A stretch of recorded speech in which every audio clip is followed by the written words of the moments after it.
भाषा का स्तर लगातार गिरता जा रहा है।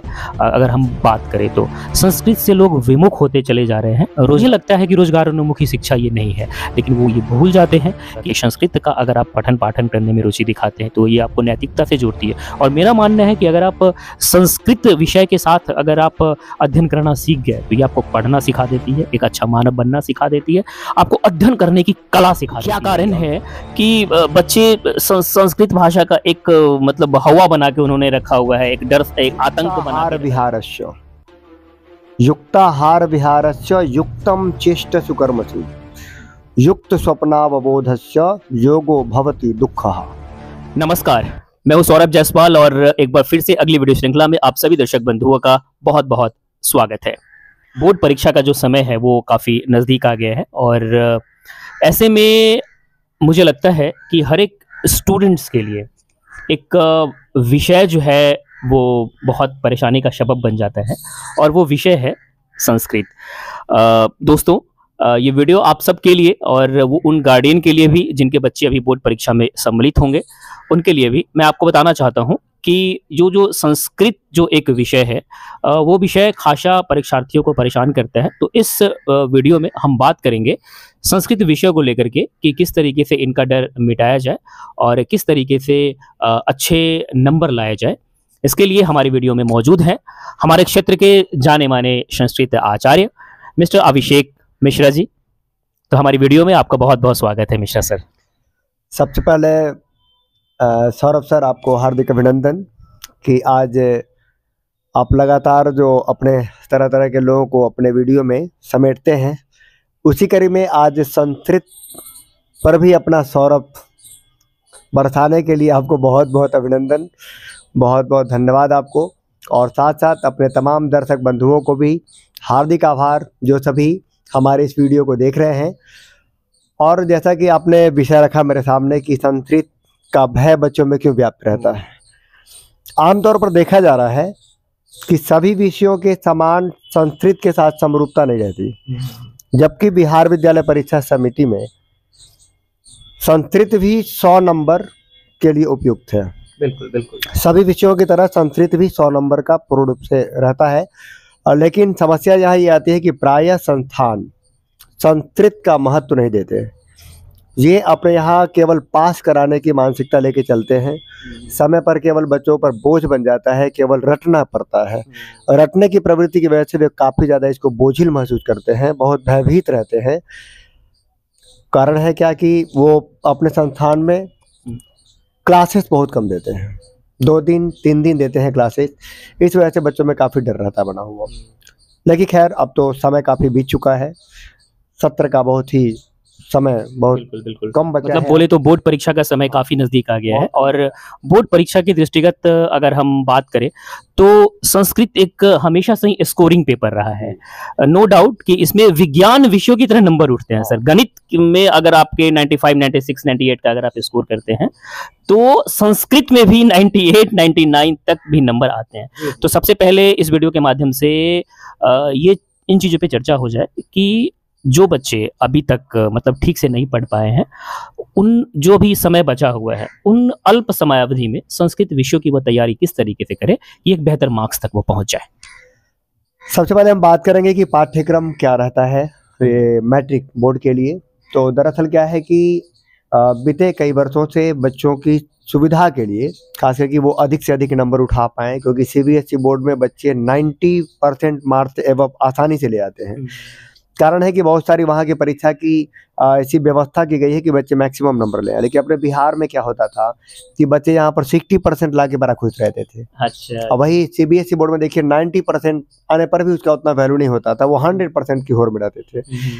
लेकिन इन दोनों बिहार गवर्नमेंट ऐसा की है कि 50 मार्क्स का ऑब्जेक्टिव सेट की है। उस ऑब्जेक्टिव पेपर में ग्रामर और जो पीयूषम जो पुस्तक है, इस पीयूषम से जुड़ा हुआ और साथ साथ व्याकरण से जुड़ा हुआ चीज़ मिक्सअप रहता है उसमें, और ये 50 अंक के होते हैं। उसके साथ साथ जो 50 हैं और वे 50 आपको विषयनिष्ठ हैं, सब्जेक्टिव हैं। इस सब्जेक्टिव में मैं बच्चों से भी बताना चाहूँगा, दर्शकों से भी बताना चाहूँगा जो भी इसको देख रहे हैं, कि वे मूल रूप से इन चीज़ों को समझें कि 50 नंबर के जो सब्जेक्टिव हैं उसमें पैसेज जो आता है वो 13 नंबर का आता है पैसेज। वैसे 13 नंबर का आता है। इसके साथ साथ आपको जो पत्र लेखन है वो 2 पत्र लेखन आता है, जिसे संस्कृत में ही लिखना होता है। तो वे 8 नंबर के होते हैं पत्र लेखन। 4 नंबर का एक पत्र लेखन, एक और 4 नंबर का। इसके साथ साथ अनुच्छेद भी आता है, जो कि 7 वाक्यों में लिखना होता है। वो 5 अनुच्छेद दिया जाता है, इसमें कि 1 अनुच्छेद बच्चों को बनाना होता है, फुल्ली संस्कृत में लिखना होता है। वे 7 अंक के होते हैं। अच्छा। इसके साथ साथ आपको अनुवाद आता है, पूरे 12 होते हैं, जिसमें कि 6 बनाने होते हैं। 6 के लिए मात्र 6 नंबर। और फिर पाठ से जो भी संबंधित जो भी प्रश्न हैं, पाठ के लास्ट के नहीं, बल्कि जो पाठ की गहराई से हैं, कहानी वगैरह से, उससे रिलेटेड लगभग पूरे 16 प्रश्न होते हैं, इसमें कि 8 का जवाब देना होता है। वो 16 मार्क्स का होता है। प्रत्येक प्रश्न के 2 अंक निर्धारित होते हैं। तो अभी बच्चों को खास करके गेस गाइड के चक्कर में नहीं पड़ना चाहिए। अच्छा। क्योंकि देखा जाता है कि बच्चे पहली बार बोर्ड के विद्यार्थी बनते हैं और उन्हें काफी डर समाया रहता है। अब जैसे जैसे परीक्षा नजदीक आती है, इतना वो घबराए रहते हैं कि मैं कौन सा गेस पढ़ लूं, कौन सा नोट पढ़ लूं। अब वो इस कारण क्या होता है कि पैसे की फिजूल खर्ची करते हैं और घर में पुस्तकों का अंबार लगा देते हैं। वो मिनी लाइब्रेरी हर किसी घर में हो जाती है। तो हम चाहेंगे कि वो इतना ज्यादा भावावेश में परेशान ना हो, इतना ज्यादा अवसादग्रस्त ना हो। इस वीडियो के माध्यम से कुछ पुस्तकों का मतलब सजेस्ट करना चाहेंगे आप विद्यार्थियों को, तो आप पुस्तकें भी बता दीजिए ताकि विद्यार्थी तक एक सही चीजें पहुंचे, सही मटेरियल पहुंचे। अभी मूल रूप से हम बच्चों से कहेंगे कि विशेष रूप से वो क्वेश्चन पेपर, क्वेश्चन बैंक जो है, क्वेश्चन बैंक का वो सतत अभ्यास करें। अच्छा। और क्वेश्चन बैंक में क्या होता है कि वर्षों वर्ष जो पूछे जाते हैं, तो उससे उन्हें काफी मदद मिलेगी और उन्हें स्कोरिंग करना ज्यादा अच्छा होगा, आसान होगा। और इसके साथ साथ हम इन दिनों लगातार, खास करके इसीलिए कि बहुत सारे, मैं कोचिंग में नहीं जा पाता, बहुत सारे जगहों पर नहीं जा पाता, इस वजह से मैं चाहता हूँ कि बच्चे यूट्यूब चैनल के माध्यम से फ्री ऑफ कॉस्ट निःशुल्क शिक्षा प्राप्त कर पाए। अच्छा। और संस्कृत का वास्तविक उन्हें ज्ञान मिल पाए, उसकी गहराई को वो समझ पाए, क्योंकि संस्कृत देव भाषा है। बिल्कुल। और यदि संस्कृत की यदि शिक्षा प्राप्त करते हैं बच्चे, तो उनमें नैतिक ज्ञान काफी ज्यादा वृद्धि होती है। और व्यक्ति में यदि नैतिकता का घोर अभाव हो, तो पतन से कोई उसको बचा नहीं सकता। यदि उसे हमें एक अच्छा इंसान बनाना है, एक मानवता की कोटि में खड़ा करना है, तो संस्कृत जैसे विषय का उसको हृदयंगम करना पड़ेगा। बिल्कुल। संस्कृत को सभी भाषाओं की जननी कहा जाता है और मुझे लगता है अभिषेक सर कि संस्कृत भाषा से अगर आपको प्यार हो गया, संस्कृत भाषा अगर आप अध्ययन करने में अगर आपको मजा आ रहा है, तो नो डाउट यह आपको अध्ययन से जोड़ देगा। आप स्टडी से कभी भी विमुख नहीं होंगे, आपको पढ़ना सिखा देगा। तो मतलब संस्कृत भाषा से प्रेम बना रहे और संस्कृत भाषा बच्चों को रुचिकर मतलब लगे। ओवरऑल इसके लिए क्या करना चाहिए बच्चों को? संस्कृत क्या होता है कि मतलब वो बहुत सारे बच्चे होते हैं जो नाम से ही डरते हैं, है ना। हमने बहुत सारे ऐसे बच्चों को देखा है जो मतलब वो पढ़ना चाहते हैं, बट मतलब एक परिधि ही नहीं बन पाती है। जैसे श्लोक है, उनका अर्थ उनको समझ में नहीं आता। अब संधि विच्छेद के कुछ नियम है, उनको नहीं आती समझ में। अनुवाद के कुछ नियम है, उनको समझ में नहीं आता। तो ऐसा क्या होना चाहिए प्रारंभिक अवस्था की कि उनको एक रुचिकर विषय मतलब लगने लगे? इसके लिए सबसे ज्यादा जिम्मेवार खास करके आजकल के शिक्षण केंद्र हैं, जो भी कोचिंग सेंटर हैं, या फिर स्कूल में भी देखा जा रहा है कि सरकार काफी मेहनत कर रही है, लेकिन बच्चों तक उचित परिवेश नहीं बन पा रहा है। और जहां तक कि देखा जाए तो बच्चों को जब तक प्रारंभिक शिक्षा नहीं मिल पाएगी, तब तक ये सर्वसुलभ हो नहीं पाएगा। और इसी वजह से मैंने यूट्यूब पर एक श्रृंखला प्रारंभ की है, जिसमें कि श्रृंखला बाय श्रृंखला जो है, उसमें हर एक चीज बच्चों को प्राप्त हो जाएगा। अच्छा। मैं अपना यूट्यूब चैनल भी उसमें मैंने बनाया है, ताकि बच्चों को निःशुल्क शिक्षा की प्राप्ति हो पाए। और बच्चे जब तक गहराई से विषय को नहीं समझेंगे, उनमें रुचि नहीं आ पाएगी। यदि केवल गेस गाइड याद करेंगे या गेस गाइड के पीछे पड़े रहेंगे, तो उससे वो गहराई को नहीं पकड़ पाएंगे। गहराई में जब तक वो जाएंगे नहीं, उनको रुचि बनेगी नहीं। विषय की गहराई से उनको जुड़ना पड़ेगा और प्रायः प्रयास करना चाहिए कि विषय की गहराई से जुड़े, तभी जाकर के रुचिकर लगेगा। और केवल गेस्ट पेपर के चक्कर में पढ़ने से वो केवल परीक्षा तक ही सीमित रह जाएंगे, एग्जामिनेशन प्रोडक्ट केवल बन के रह जाएंगे, लेकिन उनमें प्रेम उत्पन्न नहीं हो पाएगा। बिल्कुल। दर्शक बंधु और खासकर वो स्टूडेंट्स जो अभी इस वीडियो को देख रहे हैं, वो बोर्ड परीक्षा में सम्मिलित होना चाहते हैं और अगर आपके लिए संस्कृत विषय एक चैलेंज के रूप में है, आप अच्छा स्कोर करना चाहते हैं, तो ये अभिषेक सर हमारे साथ हैं। इनका एक वीडियो यूट्यूब चैनल भी है जो अभिषेक मिश्रा सर के नाम पे ही है और वहाँ पे ये अपना एक सीरीज चला रहे हैं, जिसके माध्यम से आप जुड़ सकते हैं और काफ़ी अल्प अवधि में संस्कृत के पूरे सिलेबस को आप कवर कर सकते हैं। तो मुझे लगता है कि आपके यूट्यूब चैनल पे भी बहुत सारे जो स्टूडेंट्स होंगे वो ज़रूर आएंगे और इन चीज़ों को वो पढ़ाई कर सकते हैं। सर, थोड़ा सा इस संदर्भ में बातचीत हो जाए। भाषा का स्तर लगातार गिरता जा रहा है। अगर हम बात करें तो संस्कृत से लोग विमुख होते चले जा रहे हैं। रोजगारोन्मुखी उन्हें लगता है कि रोजगारोन्मुखी शिक्षा ये नहीं है, लेकिन वो ये भूल जाते हैं कि संस्कृत, जैसा कि अभी आपने थोड़ी देर पहले भी बोला कि संस्कृत का अगर आप पठन पाठन करने में रुचि दिखाते हैं तो ये आपको नैतिकता से जोड़ती है। और मेरा मानना है कि अगर आप संस्कृत विषय के साथ अगर आप अध्ययन करना सीख गए तो ये आपको पढ़ना सिखा देती है, एक अच्छा मानव बनना सिखा देती है, आपको अध्ययन करने की कला सिखा देती है ये। और सबसे ओल्डेस्ट लैंग्वेज वर्ल्ड में संस्कृत है और हर भाषा का जो विकास हुआ है वो संस्कृत के थ्रू ही हुआ है। तो मेरे कहने का ये तात्पर्य है कि क्या कारण है कि बच्चे संस्कृत भाषा का एक मतलब हवा बना के उन्होंने रखा हुआ है, एक डर, एक आतंक बना के मतलब रखा हुआ है, और भाषा का जो ह्रास हो रहा है इसके लिए हम कहाँ तक उत्तरदायी हैं, और ऐसा क्या क्या कारण हो, ऐसा किन किन चीज़ों का सहारा लिया जाए कि संस्कृत विषय उनके पठन पाठन में एक बेहतर चीज़ों के रूप में मतलब ये हो जाए। और बोर्ड परीक्षा में जो विद्यार्थी टॉप करना चाहते हैं वो संस्कृत को इग्नोर करेंगे तो अंक तो आएगा नहीं, क्योंकि इसमें 100% अंक आने की गारंटी होती है। थोड़ा इस संदर्भ में चर्चा हो जाए। सबसे पहले तो हम चाहेंगे कि बच्चों को हम ये बताना चाहेंगे, जो भी हमसे जुड़े हुए हों या जिनके माता पिता भी जुड़े हुए हों, अभी सबसे बड़ी मसला ये है कि बहुत कम समय है, बच्चे मैक्सिमम मार्क्स कैसे लाएं। तो मौजूदा समय में श्रीमद् भगवद गीता का एक श्लोक हम कहना चाहेंगे। जी जी। उसमें कहा गया है श्रीमद् भगवद गीता में कि किस तरह से व्यक्ति अपने रूटीन को व्यवस्थित कर सके ताकि वो अपने लक्ष्य को प्राप्त करे। युक्ताहार विहारस्य युक्तम चेष्ट सुकर्मसु युक्त स्वप्नावबोधस्य योगो भवति दुःखः। यदि विद्यार्थी नियम पूर्वक अपने रूटीन को व्यवस्थित कर ले, उनका उचित आहार हो, उनका उचित विहार हो, वो अनावश्यक जगह पर जाए ना, नकारात्मक लोगों से वो बचे रहें, सकारात्मक लोगों के संपर्क में रहें, और उनका खान पान सब कुछ अभी बिल्कुल सात्विक हो। युक्ताहार विहारश्च युक्तम चेष्ट सुकर्मसु, और उनकी चेष्टा अच्छे अच्छे कर्मों में हो। युक्त स्वप्नावबोधस्य, वो समय पर सोएं और समय पर जगें, और निश्चित रूप से अपने जीवन में और अपने अभी के रूटीन में यदि वो साधना के रूप में चले, एक तपस्वी की भांति यदि कोई विद्यार्थी कार्यरत रहें, तो निश्चित रूप से उन्हें समय पर नींद भी खुल जाएगी, समय पर नींद भी आ जाएगी, और पढ़ने में उनको काफी रुचि होगी, और अवसाद से वो बिल्कुल मुक्त हो जाएंगे। और एवं प्रकार से उनको पढ़ने में काफी रुचि भी होगी, परीक्षा भी उनका बहुत करीब है, वो अच्छे अंकों से प्राप्त कर पाएंगे। जरूरी है कि अभी अन्य पुस्तकों के चक्कर में आप न फंसें।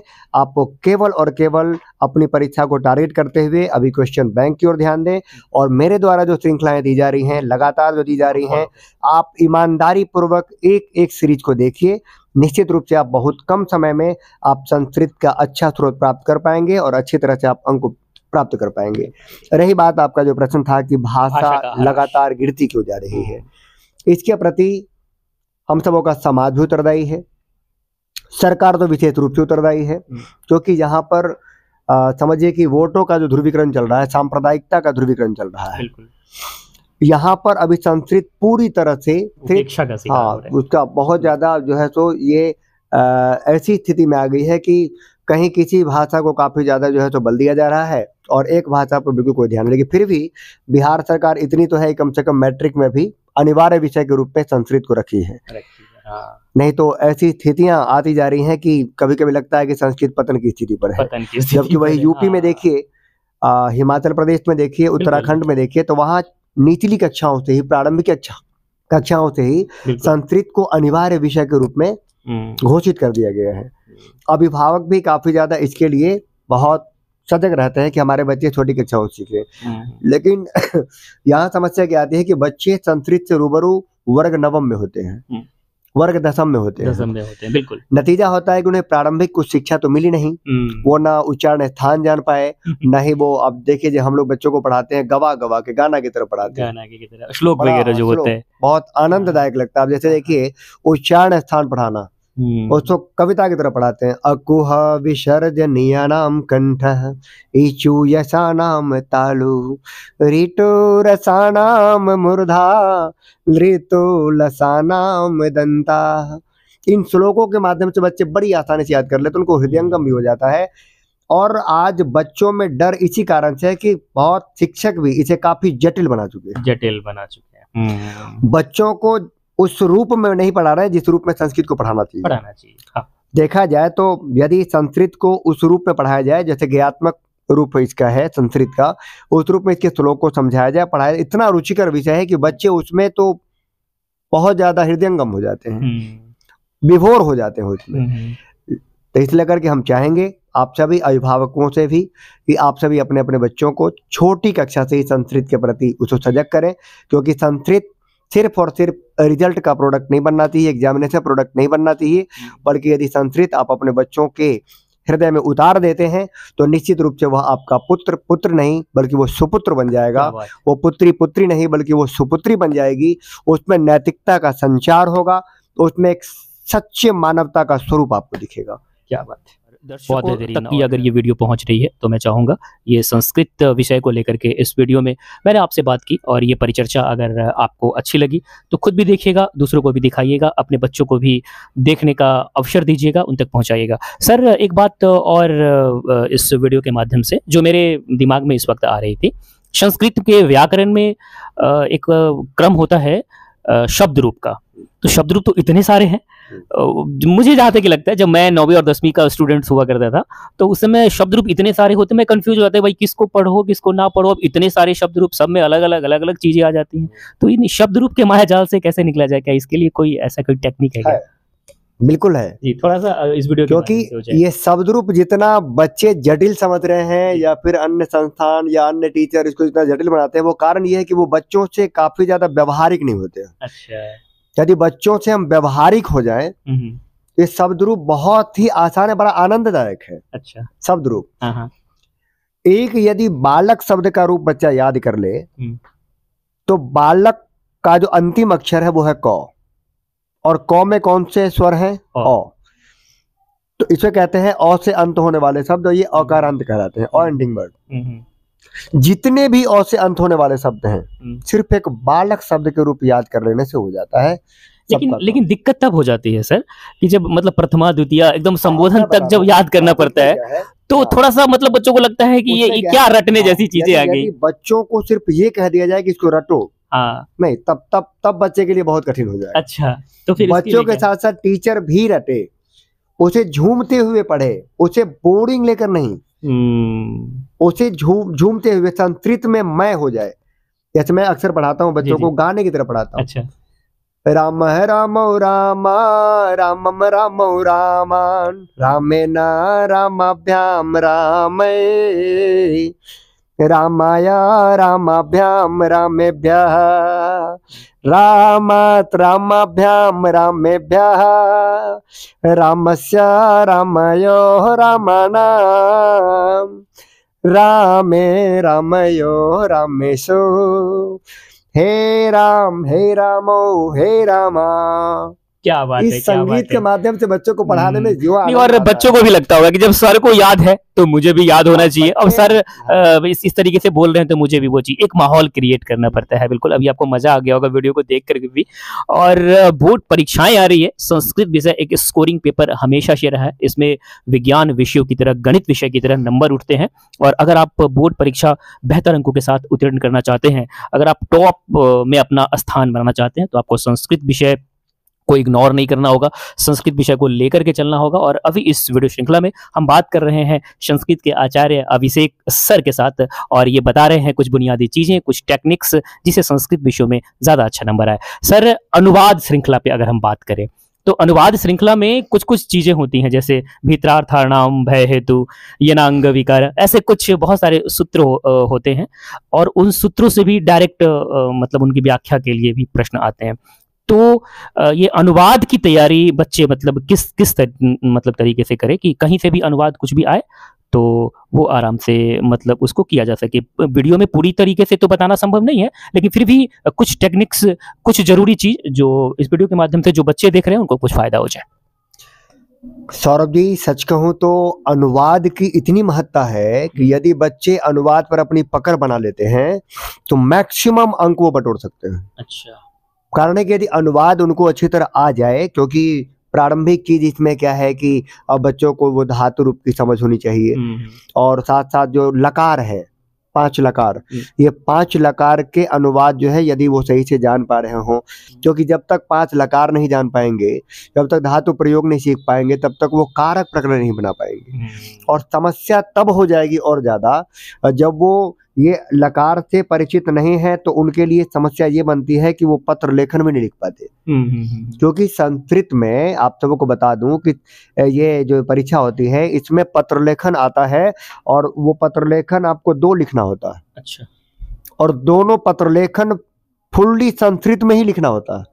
पहले आता था रिक्त स्थान की पूर्ति करना होता था, आधे पत्र लिखे होते थे संस्कृत में, मंजूषा होती थी, और उस मंजूषा से शब्द का चयन करके उसमें लिखना होता था। लेकिन अब ऐसा नहीं है। अब क्या है कि पूरी तरह से वो संस्कृत में ही कंप्लीट लिखना होता है, तो वहां समस्या आती है।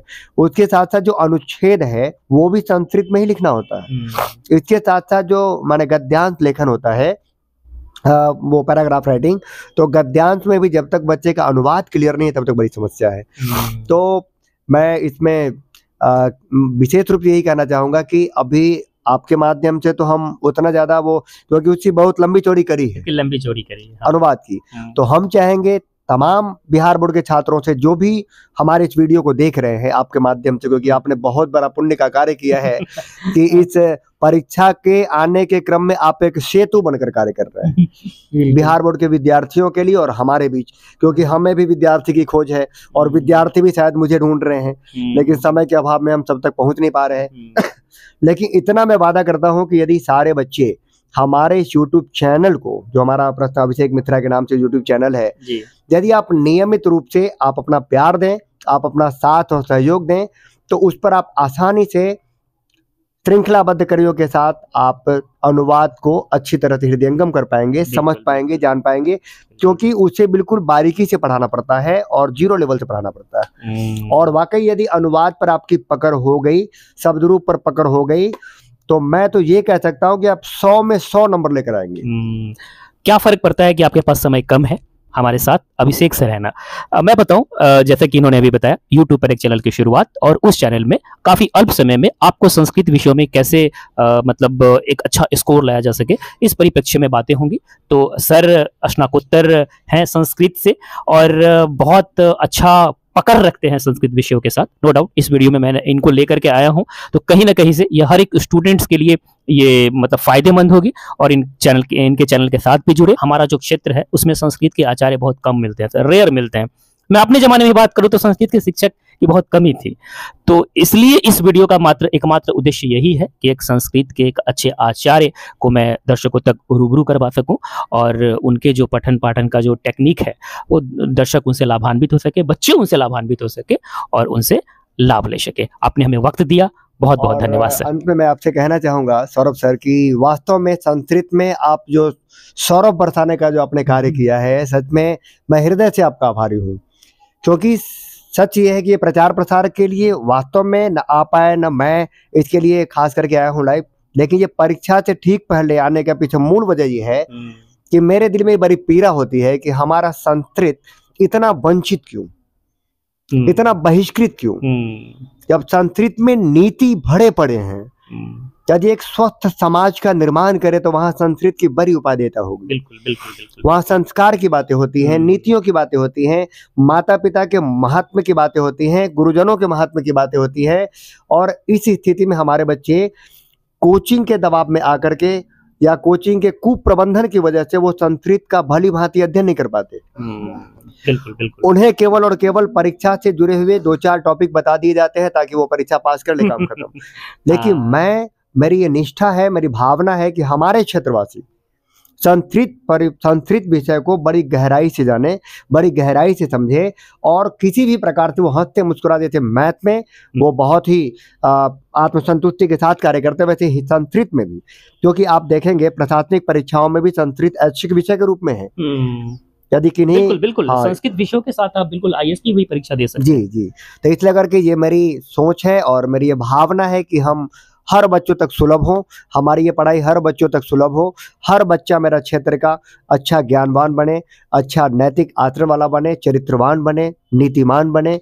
इसी शुभकामनाओं के साथ आप सबों को बहुत बहुत धन्यवाद और सौरभ जी को पूरे हृदय की गहराइयों से असीम शुभकामनाएं, बहुत बहुत धन्यवाद।